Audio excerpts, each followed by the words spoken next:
I'm Hayley, I'm 23 and I am currently a Kickstarter working with the marketing team, and I love so many aspects of it. I'm learning so many new things. I'm also getting better at the skills I already had, and I've just had a really good time all around. I became a Kickstarter about 4 months ago, when I actually started only 3 months ago, when I was having a conversation with my work coach. They brought up the Kickstart Programme. I wasn't actually sure what it was, but when it was further explained to me, I thought, you know what, I'll go for it. I entered in, I got into a course, I got interviews, and I got my job.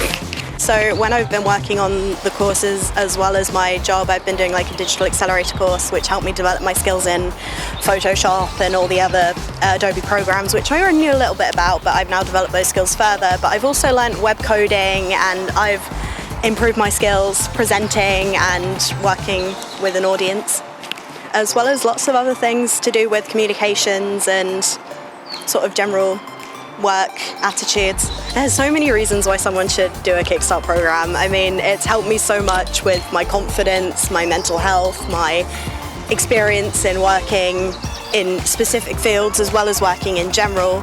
And it's definitely made me a stronger individual overall, but it's also been a really fun time and definitely something I would recommend to people.